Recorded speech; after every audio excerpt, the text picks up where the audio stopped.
This video went on far too long as it is, so you don't get an intro. Hey guys, today I'm going to go over my helmet setup. I've had a ton of people ask me to do a video and I just thought I'd go over my thoughts on how it's set up. First off, I guess we'll start with the actual helmet itself. It's a Team Wendy bump helmet, not a ballistic. It's the carbon fiber one, not the plastic one. And I guess first off we'll talk about carbon versus plastic and why I picked carbon. And the main reason was because I wanted the rigidity of carbon a little bit more than plastic. The plastic flexes a little bit more, at least from what I've read. And I wanted to be able to have something that was a little bit sturdier and something that could take a hit just a little bit more than plastic. But I didn't want to have to fork out the money for ballistic. And from where I'm at in the world, ballistic didn't really make much sense anyways. I'm not planning on doing a whole lot of urban stuff. I don't live anywhere near anywhere urban. I'm not planning on kicking any doors. I just needed something to attach my night vision and my comms on, so I went with bump helmet. After running it for a year, would I recommend spending twice as much on the carbon as the plastic? Maybe, maybe not. If I had to do it over again, I'd probably get the plastic. I do like the carbon, but I'm not quite sure it's worth the extra $300 for the carbon. But that's, going to be completely up to you. Next, I guess we'll talk about the cover. The cover itself is just a Team Wendy cover in Ranger Green that I modified. I added all this paracord to it for cable management or mounting scrim or foliage and stuff like that. I just went through and took a bunch of gutted paracord and just wove it in through the mesh and stitched it on the sides, just so I would have some some places to mount scrim, or like over here you can see the cable management helps just keep everything held down so it's not getting caught or stuff like that. I guess next we'll working towards the night vision, so we'll do the mount next. The mount is the Wilcox G24. It's pretty standard. It's the genuine Wilcox G24, not the airsoft grade one.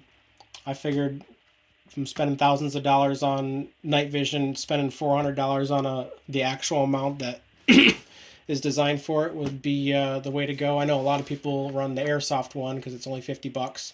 And they've had good luck with it, but for me personally, if I'm spending this much money on night vision, throwing the extra $400 towards the actual, finely machined mount was worth the money for me. As for the night vision itself, as you can probably tell, they're Acton Black DT NVSs. They have white phosphor Elbit XLSH tubes in them. Got them from Steel Industries, absolutely based company. Can't recommend them enough. They were absolutely awesome to work with. The specs on these particular tubes are, I think, 33. I know one of them's 34. 33 and 34 SNR, give or take a little bit on the tenths of a point. 81 resolution, 1.2, 1.1 EBI per tube. But yeah, they're absolutely great. I love them. I know a lot of people like NVGs, but for me personally, being able to articulate the tubes is a huge deal. Being able to pick running mono, either one or the other, or having them both down or both up is really awesome. And when they're stowed up compared to like fixed bridge tubes, having this like huge amount of weight out front is super uncomfortable, and being able to stow them to the side and have them closer to your neck and being able to have a little bit better balance is a huge deal to me. So articulated tubes are well worth the extra money in my opinion. They've got multicam Tropic wraps on them from Noctorium, I believe it's called, or Noctorium. I've also got a sight mark Sharpie on there for off positions, so when the silver is lined up here and there, I can tell night or day when it's in the off position.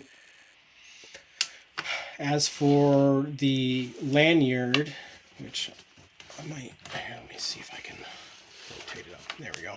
The lanyard is the old style of Trex Arms Lanyard. It's actually a funny story with this. Normally, if you if you know the product, it normally has a piece of elastic nylon up here with 3 loops in it for battery storage. But this one that I bought, as soon as I put some CR123s in, the battery or the stitching on the elastic bands started to rip off, which wasn't a big deal. I mean, I can sew myself, but I just let Trex know that was an issue. That's something they might want to look into, like from some of their other products. And they emailed me back within like 5 minutes. I'm pretty sure it was Christian. I can't remember, it was last year, but he's like, oh no, that's awful. I let them know that they didn't need to do anything. I just wanted to let them know that it was a problem, but they sent me another one. And so I'm like, oh cool, well I'll just stitch this one back up, fix it, and then I'll have the other one. And so I put the other one on the back, behind the battery pack here, and within a week or two that started seam ripping as well. So I emailed them again, and I was like, I think there's something wrong with this particular product or this batch or something like that, and like you guys should look into getting that fixed. And so what they wound up doing is giving me the new version here, which was a little bit more expensive at the time. This wasn't called the Night Vision Lanyard at the time. This was just like an admin thing for glow sticks or whatever. But he let me know that they were working on transitioning this one to the new Night Vision Lanyard, which they have at this point.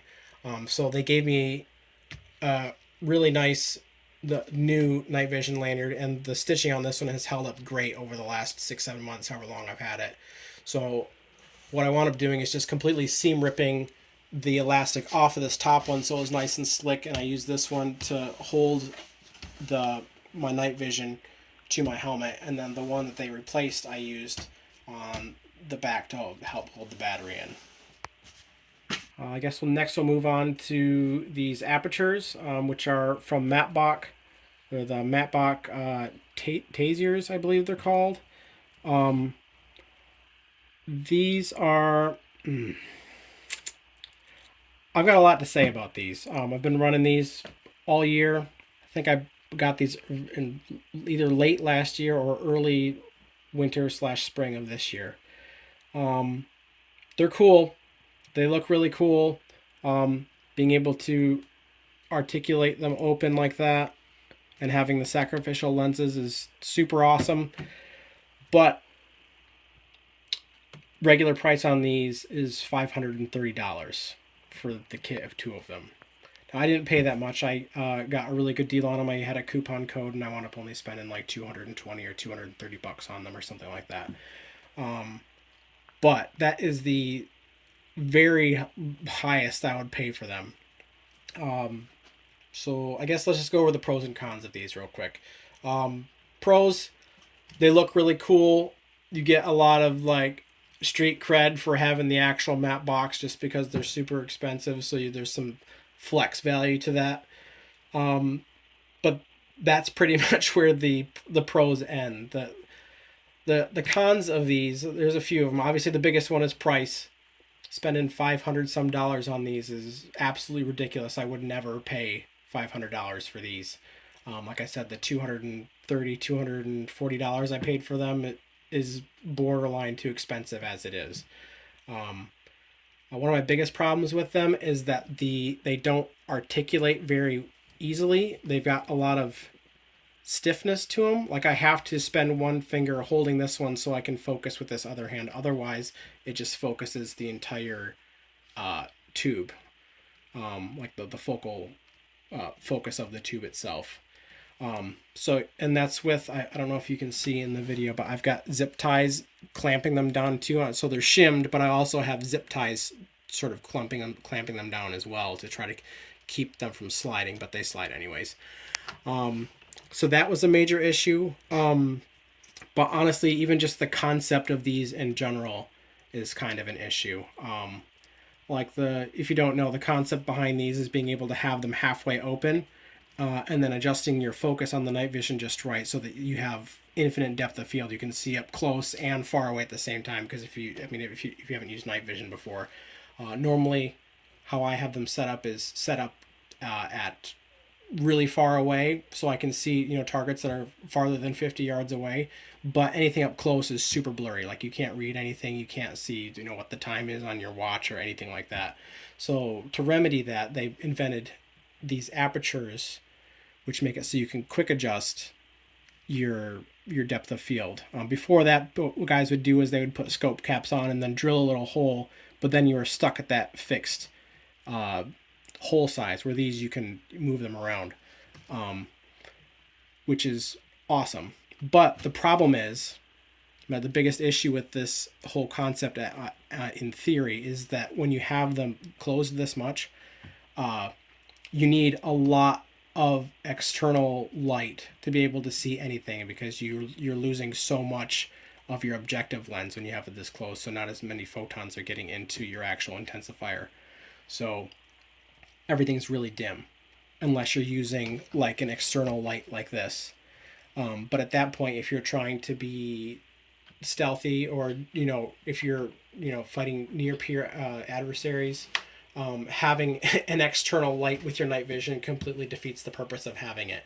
So you either have to just decide to leave them wide open or closed most of the time. I very, very rarely actually use them for their intended purpose.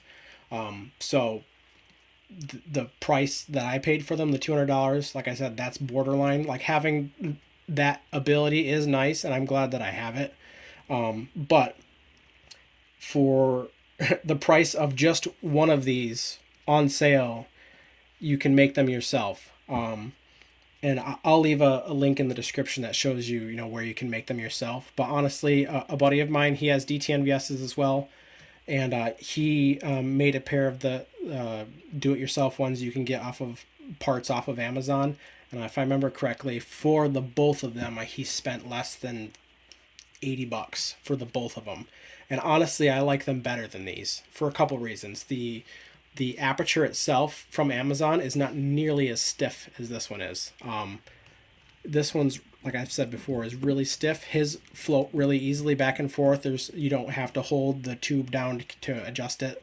That works really great. But on top of that, they have Butler Creek flip scope caps too. So they have the lens itself, the aperture, the sacrificial lens, and then on top of all that, there's a plastic cap that covers the lenses completely, so you don't have to worry about any blemishes or any marring like that, because there's a piece of hard plastic covering this.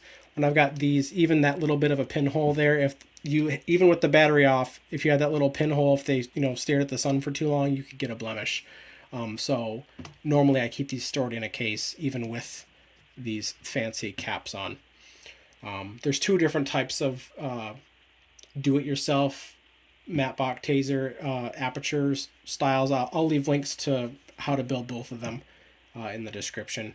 But honestly, if you want something like this, building them yourself is the much better way to go.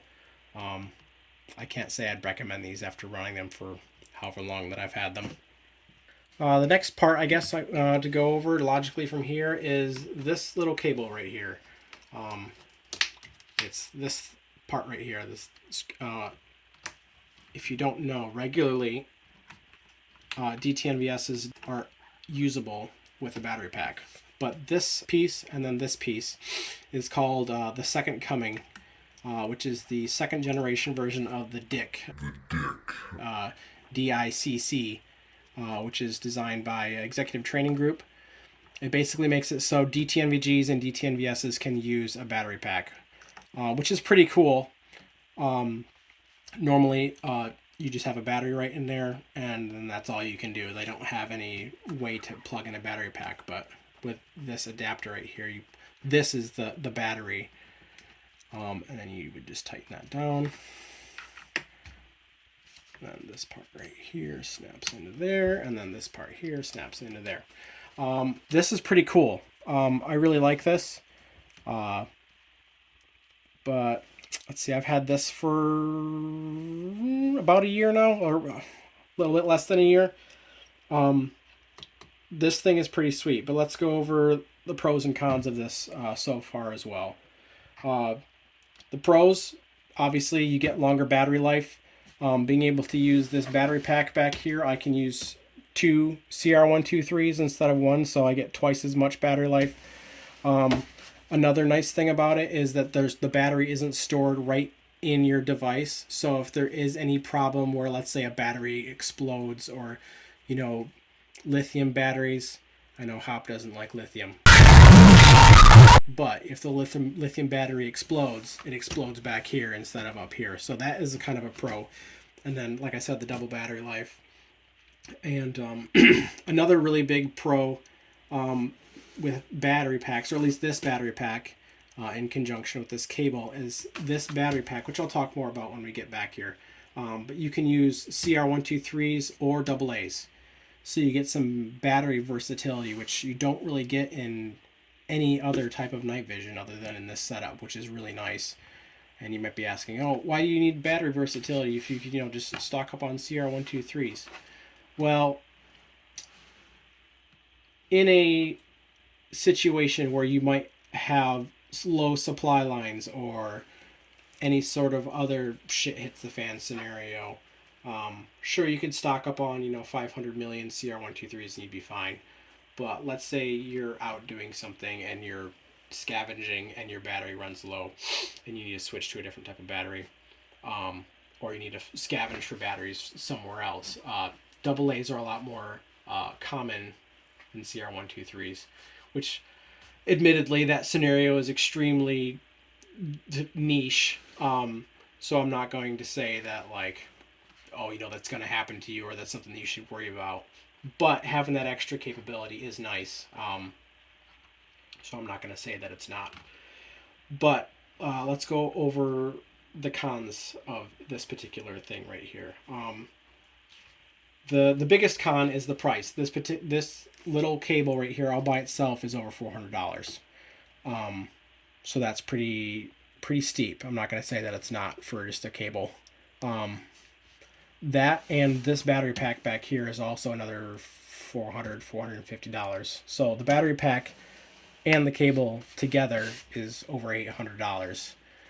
And what you're getting out of that is double battery life, which is cool. But for reference, I have not changed I've changed the batteries in this once in the last year and a half that I've been running it. So do I really need that extra battery life? The battery, one CR123 battery lasts longer than 12, I think it's like 50 some hours on one battery.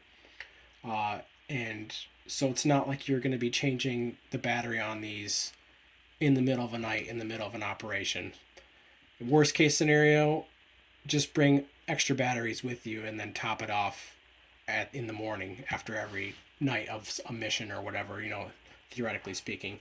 So the money for the cable plus the battery pack, like the efficacy of battery packs for a civilian fire team or squad, like the type of air quote operations you might be doing in a Minuteman shit hits the fan scenario, is it worth it? Probably not. I'm not sure I would recommend the battery pack and cable to the average person. It looks freaking cool, and having the battery as a counterweight is cool. And being able to have be able to use multiple types of batteries is cool. But if you're rolling on a budget, or if you are trying to not blow tons of money, the $800 can probably be spent elsewhere, based on how I've been using it so far. So if I had to do it over again, I probably wouldn't have the battery pack. I probably would have just put some lead weight back here or something like that. But I have it now, so it's not like I'm going to sell it. But, recommending this, or, making this video for other people watching who haven't made helmet setups yet. I'm just, I guess, just voicing my opinions on how this setup's been running for me so far. One more thing, if you notice there, I've got just a tiny piece of paracord to help tie this up. Otherwise, if it's not secured there, the cable will kind of come up, and I've had sticks and stuff, you know, get caught up in there. So I'm just trying to keep everything as low profile as possible, especially with how much crawling through the woods that we do. I guess the next logical place to go would be the battery pack in the back. You just follow the cable back. Let's shift this up a little bit. All right, the battery pack is in a TNVC Mohawk, the Mark II, which is pretty great. I'd recommend one for every helmet. Just being able to have a pouch back here, whether it's for batteries or counterweight, you absolutely need a counterweight on your helmet. Otherwise, your neck is going to hate you. So having one of these is, I would say, essential. It's pretty awesome. Let's get into it a little bit. I'll tear this all apart a little bit. Actually, before we get into the Mohawk, let's talk about this. So, as I said already, this is the new updated version of the Trex lanyard that has 4 little pockets in it for batteries. I try to keep the batteries wrapped in saran wrap or some form of plastic, so if the elements can't get at them, keeps the water off of them. I've got more batteries in like a Theorem vault, like in my backpack or on my war belt or something like that. But just being able to have batteries just dedicated to the helmet as well, because I don't always have my backpack on me, or my Smersh, I don't always have that on me. So just being able to have batteries on me for everything that, you know, runs a battery on this is nice to be able to have. Also, another big reason I have this here instead of somewhere else is it's mounted into these rails. So it helps kind of keep the battery pack and the Mohawk just pressed up against just having that tension pressed up against my helmet. Just helps keep this from being able to get ripped off by nature, because nature is really good at doing that sort of thing. Anyways, let's get into the Mohawk. Move this out of the way. These are just the batteries for my Ear Pro. I don't keep them there normally. Just I like to keep the batteries out of my Ear Pro when they're not being used. Anyways, Mohawk. It's got 2 little nylon straps here, probably for something like glow sticks. I put batteries there. It doesn't really matter. You can put whatever you want there. It's got 2 little straps here for to keep the battery pack in place. And yeah, that's pretty much it. So I guess from here we'll go into the battery pack. Battery pack's got 2 different chambers for batteries. There's one here and there, and then this little knob here. Turn it that way, uses the battery on this side. Turn it that way, uses the battery on that side. The battery, I can't really get at that without taking it all apart, but let's see if I can get into it a little bit. The battery housing is this little knob there. Ooh, yeah, there we go. And as you can see, you can just put 2 AA's in there or a single CR123. It's got a rubber gasket here. This is all waterproof. If you've seen some of my other videos, we train in the rain quite a bit.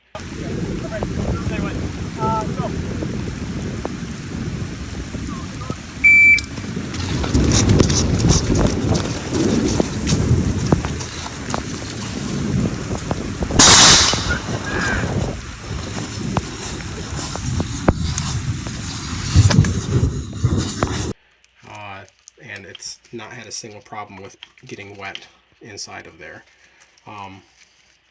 Like I kind of already covered the efficacy of having a battery pack in the first place.